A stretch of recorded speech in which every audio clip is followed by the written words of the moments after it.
Hi, welcome to Electronic Quarterback, our video podcast series where we explore the relationship between leadership and technology. I'm here with a friend and colleague, Darrell Heaps from Q4. I've known Darrell about 10 years now. 10 years. And I thought, good opportunity, maybe just tell us a little bit about Q4 and then we'll dive in to some questions. Yeah, I mean, first, thanks very much for having me. I appreciate being on the show. Thanks for giving us the time. And Electronic Quarterback takes me back. So, when you had me at Electronic Quarterback when the invite came through, so I was super excited to be able to join today. Right. Well, we tried to get a bunch off the internet to give away as gifts, but we're still working on that. Oh yes. Yeah. Okay. Good stuff. So Q4, we're a platform for investor relations. So investor relations teams inside of public companies use our platform to manage all of their communication and engagement with primarily institutional investors.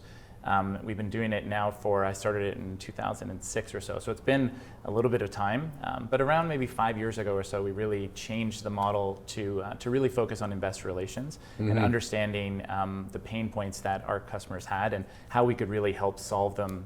And thankfully, over the last couple of years, there's been a lot of great tailwinds that we've been able to benefit from, both from a regulatory perspective and also just in terms of kind of macro dynamics of how the market works. And so it's been a good run, and we continue to try to learn from our customers and continue building out our stack of products to help solve problems for them. So about 5 years, so 7 or 8 years in, things started to really kind of go? Yes, yeah, it's one of those things of the 8-year overnight success. Yes. Yeah. Although I think we're still trying to have that overnight success, I guess. With every level you get to, there's always the next level to push for. Definitely. And so we are talking about technology and leadership and operating businesses, and really at any level we can explore this. But how do you find over the course of your career how much of an influence has technology had on your own leadership style?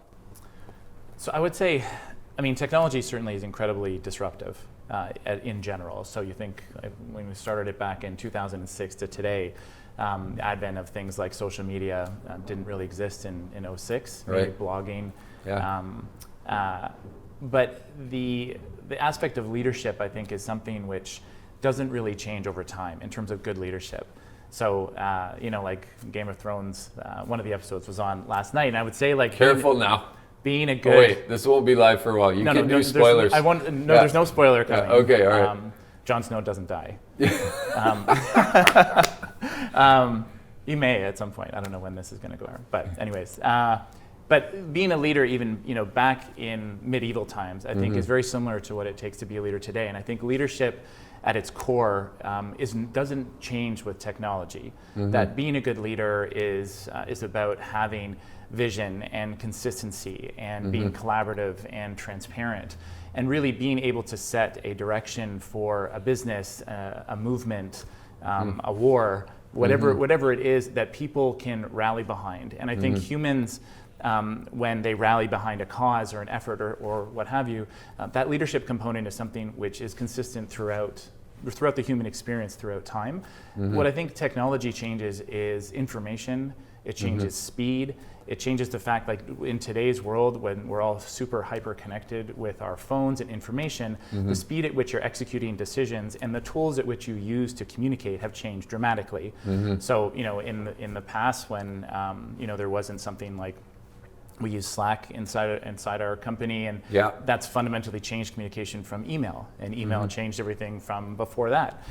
So I think that it's important to embrace the tools. It's important to embrace technology to move quicker and to execute faster, but to not lose sight of the fact that I don't think you can buy leadership. It's not like go buy this piece of technology and there you go, leadership is better. It's a tool and should be in my view viewed as a tool. But it doesn't replace the actual kind of core values of what a good leader is. Yeah, and that's really an interesting perspective, because we've heard different perspectives in different conversations that we've had. Things turning around and being very bottom up, and leaders just really there to kind of block and tackle for everybody. And then we've heard the opposite of it needs to be a bit of both. But Well, I think on that note, if you look at that because I could see people would have that perspective that technology today does give you much better access to your workforce and your entire team in terms of like what are they thinking and what are they feeling, but that also comes from what is it that the leadership of that business is looking for. Because if you have a command and control type of environment that's not interested in feedback, again, that's not driven by technology, because you don't need technology to go and get feedback from your employees. From let's say like an entry-level employee or a junior level, you don't need technology to go up and say, hey Bob, like can you tell me like what's it like to work in your role? Now certainly today we can ask all Bobs at all levels throughout the organization through like anonymous surveys or things like that and get more information quicker. But I think that kind of having a leadership style which is looking for that bottom-up kind of information, again, I guess in my view, doesn't come from technology. I think the risk or the challenge with all of this is that it can suck you into minutia very, very quickly, and you have to be quite cognizant to not be managing trying to manage the overall business and lead the overall business by dealing with the millions of different things that are happening at all levels of the organization that may or may not be important. Well, this is my example I use. I mean, I could be we use Microsoft Teams. We actually did use Slack. We moved to Teams. And we use email. And then people text me on my phone. And I can literally get a message on Teams in a thread, and we're deciding, like, should we go after Asia as a market? And then the next one is, should we change the coffee? Right. Right? Literally. And I'm actually some days equally interested in both those things. Right. That's just my personal sort of makeup. But do you find that it's a little bit more difficult to kind of keep yourself where you need to be, given that example that I just gave you as sort of an example? Yeah, I mean, I think that in today's world in general, focus is something that you have to be quite deliberate about. That if you don't focus on being focused, there's so many distractions. Yeah. Like even if, let's say you get some message on your phone and it's business related, you pick it up, well, the likelihood that you get sucked into Instagram or some other thing that's not relevant to work can be quite high. So I think that the kind of that distraction level is at the highest, and that applies to not only from a leadership perspective, but throughout the whole organization. So I think trying to be, a lot of it comes back to like the basics, like being purpose driven. Why are we here? Why are we doing this? Why does this matter? All of that matters more today because you're combating against, whatever it is, fill in the blank in terms of what gets your attention on Instagram or whatever. Your company, this has a why statement. Do you have a why statement? Why do we exist? Yes. One of those? You have one of those? We do. Do you know what it is off by heart? Yes, we exist to help our clients win in the capital markets. And that means different things to different clients, but it's really about winning the capital markets without going down kind of a whole path there. It's a zero-sum game. There's only a certain amount of money in the world. And we are there for our clients to help them win in that market and attract more capital than their competitors. And sorry, the only reason is I always struggle with the why statement, and for my own companies. And there's people that have worked with me for years, and they'll know exactly what I'm talking about. But I think it's great to have one, and yours is very clear and concise. And so, And that leads me to, we had a little conversation earlier, because it seems to me that people that work for me that maybe are a little younger are the ones that come up and say, why? Why do we exist? And I'll be totally honest, in early days, my first response to that was, we're a business. Right. We're here to be successful as a business and serve our customers. And, it was sort of like basic answers, like I didn't know even why the question was being asked, but I've come to understand that it's a very important question. And but do you find differences as a CEO? You've got people, we have people in our company that are 60, 50, 40, 30, 20, literally. There's only 45 people. So I would... do you have a flex there depending on who it is, or it's... In my view of that is, I don't really think it's an age thing. So, there's lots of stuff out if you want to find it. It's been all over the Sure. media and the web and stuff about millennials. Millennials are different. Yeah. In my experience, they're not. They're not. And generation to generation, I don't think is different. It's the world around us has changed. And what I mean by that is, and it comes down with purpose. Like, I think the reason why purpose is so important in today's world is, like, I gave you the quick little snippet in terms of we help our clients win in the capital markets. But a larger question is, like, why does investor relations matter?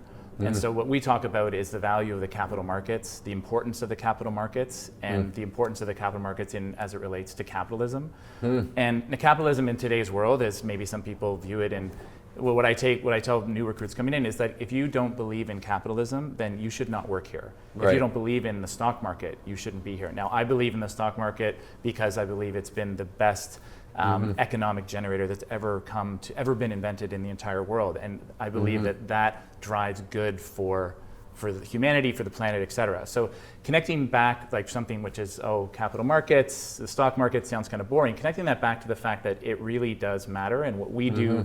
If you do great IR, great investor relations, companies that employ the best investor relations are typically worth 30% more than companies that don't. Right. So that 30% value, where does that go? Well, it goes to stockholders, it goes to your mutual fund holders, it goes into your pocket, my pocket, drives the economy, et cetera. Yeah. Gets reinvested, yeah. And the reason why that matters when it comes to working with people, and again, this is why it matters, I think, to every age group, is that if you want to find a new job, if you work for Q4 and you want to find a new job, well, it's as easy as go swipe right. You can find a new job like that, especially in competitive markets like here in Toronto or other competitive markets. The people inside that business have an incredible ability to find a new job.